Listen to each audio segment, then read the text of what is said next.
নমস্কার বন্ধুরা, বাংলার বাগানে আপনাদেরকে স্বাগত। আপনারা সবাই নিশ্চয়ই ভালো আছেন, আর গাছকে ভালো রাখার জন্য আপনাদেরকেও ভালো থাকতে হবে।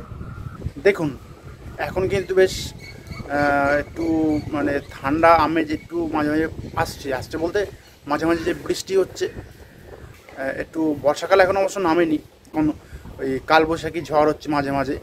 তো এই ঠান্ডা ওয়েদারের মধ্যে আমাদের সবথেকে প্রধান যে বড় কাজটা সেটা হলো চন্দ্রমল্লিকা গাছের কাটিং তৈরি। আপনারা টাইটেলের থাম্বনেল দেখে নিশ্চয়ই বুঝতে পেরেছেন যে আমি আজ আপনাদের সঙ্গে কী গাছ পরিচর্যা নিয়ে বা কী বিষয় নিয়ে আলোচনা করব।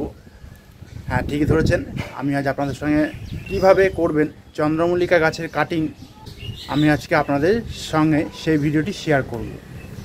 কারণ এখন কিন্তু বর্ষাকাল আসেনি, কিন্তু তা সত্ত্বেও দেখুন মাঝে মধ্যেই কিন্তু একটু বৃষ্টি হচ্ছে, ঠান্ডা ওয়েদার কিন্তু একটু তৈরি হচ্ছে। সূর্যের সেরকম তাপমাত্রা কিন্তু নেই। এই হচ্ছে সঠিক সময় চন্দ্রমল্লিকা গাছে কাটিং তৈরি করার। হ্যাঁ, আরও সময় আছে পরে, যেটা বর্ষাকাল যখন নামবে তখন। তো যারা আগে থেকে অনেক বেশি করে গাছ বড় করে বেশি সংখ্যায় ফুল করতে চান, তারা কিন্তু এই সময়ই আপনারা চন্দ্রমল্লিকা গাছে কাটিংটা তৈরি করে নেন। তো তাহলে চলুন আর দেরি না করে সেদিকে তাহলে এবার যাওয়া যাক।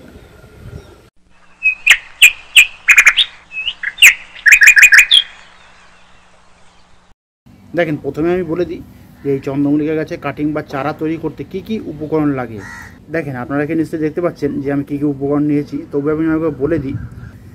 প্রথমেই আমি এখানে নিয়েছি একটা স্যানিটাইজার করা ব্লেড, তার পাশে দেখুন রয়েছে এখানে কাটিং হেড পাউডার বা রুটিং হরমোন পাউডার, এবং এটি হলো একটি মাটির একটা ছোটো আর কি টব মতো বলতে পারেন, ফ্ল্যাট টব আর কি। তার পাশে দেখুন এই হলুদ রঙের আর কি যে কৌটোটি রয়েছে, তার মধ্যে নিয়েছি আমি লাল বালি বা বিল্ডিং সয়েল, মোটা দানা লাল বালি আমি নিয়েছি। এই লাল বালিটাকে অবশ্য আপনারা বেশ কয়েকবার আর কি ধুয়ে নেবেন, ধুয়ে পরিষ্কার করে নেবেন, তাহলেই হবে। এই কয়টি উপাদান শুধু লাগবে আপনাদের এই চন্দ্রমল্লিকা গাছের চারা বা কাটিং তৈরি করতে। তো আমি আপনাদেরকে এবার দেখাবো যে চন্দ্রমল্লিকা গাছে কাটিং বা চারা করার জন্য কেমন ধরনের ডাল আপনারা চুজ করবেন, যে সে ডালে কিন্তু এই গাছ ভালো হবে না, আমি আগেই বলে দিচ্ছি। দেখেন, এখানে আমি গত শীতে 2024-25 আর কি সেশনে আর কি যে সমস্ত চন্দ্রমল্লিকা গাছ আমি করেছিলাম, সেই সমস্ত চন্দ্রমল্লিকা গাছের মাদার গাছ কিন্তু এখানে রাখা আছে। দেখেছেন, সব পুরো একদম শেড এরিয়াতে রাখা আছে। এবং আমি করেছি কি, যখন গাছ কেটে দিয়েছিলাম তার পরে আর কি আমি কয়েকবার একটু খাবার দিয়েছিলাম, কারণ খাবার না দিলে এরকম ভালো ভালো ব্রাঞ্চ কিন্তু সহজে পাওয়া যাবে না। খাবার সেই জন্য দিতেই হয়। তো আমি কি খাবার দিয়েছিলাম, আমি করেছিলাম কি, যখন গাছ আর কি প্রুনিং করা হয়ে গেছিলো, মেন গাছটা কেটে দিয়েছিলাম, তারপরে একটু বেশ পাতলা করে একটু খোল জল দিয়েছিলাম, এবং খোল জলের সঙ্গে সঙ্গে আমি একটু ডিএপি আমি মিশিয়ে দিয়েছিলাম, আর কখনো কখনো শুধু ডিএপিও দিয়েছিলাম। এবং এর পাশাপাশি রোগ পোকামাকড়ের হাত থেকে রক্ষার জন্য কিন্তু আমি এই চন্দ্রমল্লিকা মাদার গাছগুলিতে একটু কীটনাশকও প্রয়োগ করেছিলাম। দেখেন, তাতেই কিন্তু গাছগুলি বেশ ভালোই কিন্তু ঝাঁকড়া হয়েছে। তো দেখুন, আমি আপনাদেরকে দেখাচ্ছি যে কেমন ধরনের ডাল আপনারা এই কাটিংয়ের জন্য চয়েস করবেন।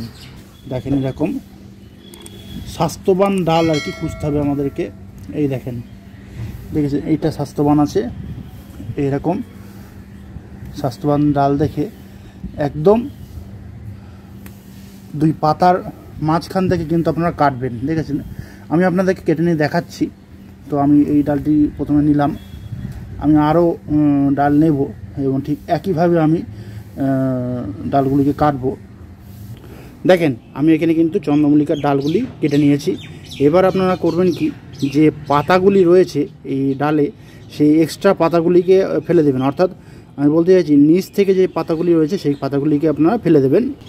দেখেন, পাতাগুলিকে কিন্তু আপনারা টেনে ছিঁড়বেন না, বা উপর দিকেও টানবেন না, বা নিচ দিয়েও টানবেন না, কারণ টেনে ছিঁড়তে গেলে এই যে কাণ্ডটা, এই কাণ্ডর ছালটা কিন্তু উঠে যেতে পারে, তখন কিন্তু আর কাটিংটা সেখান থেকে হবে না। তাহলে হবে কি এই ডালটা পচে যেতে পারে। সেজন্য আপনারা করবেন কি, কাঁচি নিতে পারেন, ব্লেড নিতে পারেন, নিয়ে আপনারা কেটে কেটে ফেলে দেবেন। তো দেখেন আমি করব কি, এই ব্লেডটা দিয়ে যে ডাল কাটলাম সেই ডালটা দিয়ে আমি এই পাতার একদম শেষ অংশ থেকে আমি এরকম পাতাগুলিকে কেটে কেটে ফেলে দেবো। দেখেছেন, এইভাবে একদম ডালগুলিকে কেটে কেটে ফেলে দিতে হবে। সবসময় খেয়াল রাখবেন যে কথাটা আগেই বললাম, যে ডালটি আপনারা চয়েস করবেন সেই ডালে কোনো ছাল যেন কখনোই উঠে না যায়, সেদিকে কিন্তু আপনারা খেয়াল রাখবেন দেবেন। একদম মাথার যে এই যে 4টে পাতা থাকে আর কি, এই 4টে পাতা আপনারা রাখবেন। তো আমি এইভাবে সমস্ত ডালগুলি থেকে পাতাগুলিকে কেটে কেটে আমি ফেলে দিচ্ছি। ফেলে নিয়ে আমি আপনাদেরকে দেখাচ্ছি। দেখেন এই কাণ্ডগুলি থেকে কিন্তু আমার সব পাতা কেটে আমি ফেলে দিয়েছি। দেখেছেন, এক্সট্রা কোনো পাতা কিন্তু আমি রাখিনি। তো এবার করতে হবে কি, আপনারা দেখুন এই যে কাণ্ডটা দেখছেন, এই কাণ্ডের নরম অংশ মানে কোথা থেকে শুরু হয়েছে, এখান থেকে নরম হওয়া শুরু হয়েছে। তাহলে করবেন কি, এই যে 2টি পাতার যে মিডিলের অংশটা, সেইখান থেকে আপনারা কেটে দেবেন, অর্থাৎ এইখান থেকে আপনারা কেটে ফেলে দেবেন। এরকম ব্লেড দিয়ে আপনারা বা কাঁচি দিয়েও আপনারা এরকম কেটে ফেলে দিতে পারেন। ঠিক একই রকমভাবে আমি সমস্ত ডালগুলিকে আমি কেটে নেব। যেখান থেকে নরম অংশ শুরু হয়েছে সেখান থেকে আমি নেব। এই দেখেন, প্রতিটি ডালের শেষ মাথা কিন্তু আমি যেখানে শক্ত ছিল যেটুকুনি, সেটুকুনি কেটে আমি ফেলে দিয়েছি এবং নরম অংশটুকুনি আমি নিয়েছি। দেখেছেন। আর এবারে আরেকটা মেন কথা যেটা বলি, অনেকে বলেন যে এই চন্দ্রমল্লিকা গাছে কাটিং করতে গেলে ডাল এই অবস্থায় কেটে নিয়ে আপনারা যে কোনো ফাঙ্গিসাইড জলে ভিজিয়ে নেবেন, তাহলে গাছ কিন্তু ফাঙ্গাসের হাত থেকে রক্ষা পাবে। কোনোই ভুল করে কিন্তু এই ভুল কাজটা করবেন না। তাহলে কিন্তু আপনাদের যতগুলো কাটিং আপনারা করবেন, সমস্ত কাটিং কিন্তু ডেড হয়ে যাবে পুরো। দেখেন এখানে যে মাটির ক্লে পটটা আমি নিয়েছিলাম, সেই ক্লে পটের যে ছিদ্রটি ছিল সেটা আমি বন্ধ করে দিয়েছি। দিয়ে এবার করতে হবে কি, যে বালিটা আমি নিয়েছিলাম সেই বালিটাকে এভাবে ঢেলে দিতে হবে। দিয়ে এরকম একটু সমান করে নেবেন। দেখেছেন, এই দেখেন।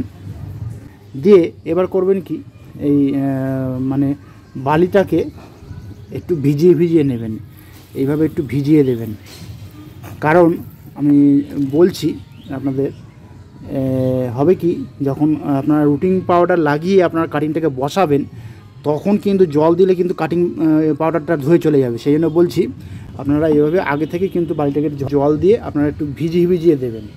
এইবার করবেন কি, এবার আপনারা সরু একটা কাঠি নেবেন। সরু একটা কাঠি নিয়ে যে কটা আপনাদের কাটিং হবে সে কটা গর্ত আপনারা করে নেবেন। আপনারা করবেন কি, দেখুন এইভাবে 1টি 2টি 3টি 4টি 5টি এরকম আপনারা গর্তটা করে নেবেন, এরকম যাতে জলটা গর্ত থেকে বেরিয়ে যায় সেদিকে কিন্তু খেয়াল রাখবেন। এবার করবেন কি, কাটিংয়ের পাউডারটাকে এইভাবে খুলে দিয়ে আপনারা কাটিংয়ের পাউডারটা খুলে নেবেন। এইভাবে নিয়ে করবেন কি, এই কাণ্ডের শেষ মাথায় একটুখানি সামান্য জল লাগিয়ে দেবেন। জল লাগিয়ে নেওয়ার পরে এইভাবে করবেন কি, এইভাবে কাটিংয়ের পাউডারের মধ্যে এইভাবে একটু চুবিয়ে নেবেন বা লাগিয়ে নেবেন। কাটিংয়ের পাউডারটা লাগিয়ে আপনারা কিছু সময় একটু রেখে দেবেন, যাতে কাটিংয়ের পাউডারটা ভালো শুকায় আর কি, কান্ডের সঙ্গে ধরে থাকে। আপনারা দেখেন সমস্ত চন্দ্রমল্লিকা গাছে যে কাটিংগুলি আমি তৈরি করব, সেই গাছে ডালগুলিতে আর কি আমি কাটিংয়ের পাউডার আমি লাগিয়ে নিয়েছি। এইবার বেশি না, মিনিট 4 মতো রেখে দেখুন, এইবার এরকমভাবে বালিতে বসিয়ে এইভাবে দুটো করে আঙুল দিয়ে চেপে দেবেন। দিয়ে আপনারা করবেন কি,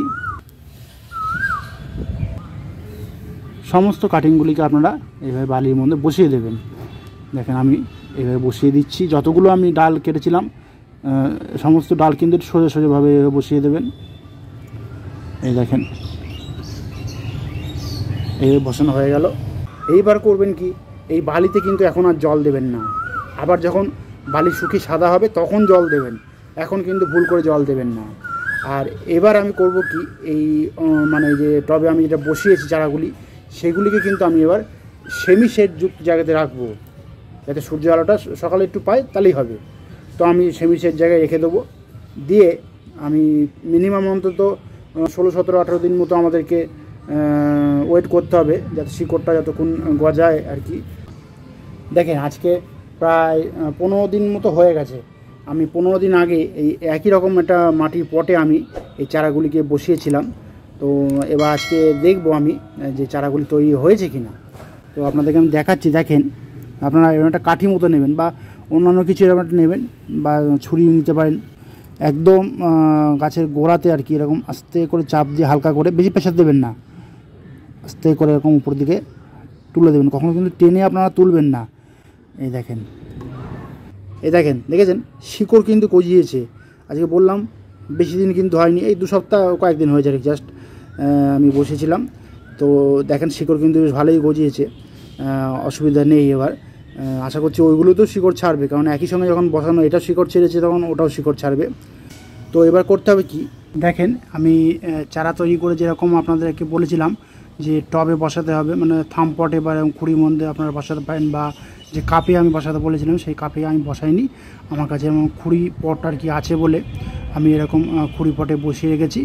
তো এতে কিন্তু রুট বলটা ভালোভাবে তৈরি হয়ে যাবে। তারপরে কিন্তু আমি 4 ইঞ্চি টবে আমি দেবো, কোনো অসুবিধা হবে না, এতে গাছ ভালো থাকবে। তো বন্ধুরা, কীভাবে আপনারা চন্দ্রমল্লিকা গাছের কাটিং খুব সহজ পদ্ধতিতে ভালোভাবে আপনারা তৈরি করবেন আমি A to Z ডিটেলসে দেখিয়ে দিয়েছি। আপনারা নিশ্চয়ই ভালোভাবে বুঝতে পেরেছেন। আপনারা খুব সহজে অতি দ্রুতই কিন্তু বাড়িতে চন্দ্রমল্লিকা গাছের কাটিং তৈরি করা শুরু করে দেন, তাহলে দেখবেন আপনারাও খুব সহজে এরকমভাবে চন্দ্রমল্লিকা গাছের কাটিং আর কি আপনারা তৈরি করে নিতে পারবেন। তো বন্ধুরা, আজ এই পর্যন্ত। আর যদি কোনো কমেন্ট থাকে তাহলে কিন্তু বাংলার বাগানকে জানাতে ভুলবেন না, কারণ বাংলার বাগান সবসময় আপনাদের পাশে ছিল, আছে এবং থাকবে।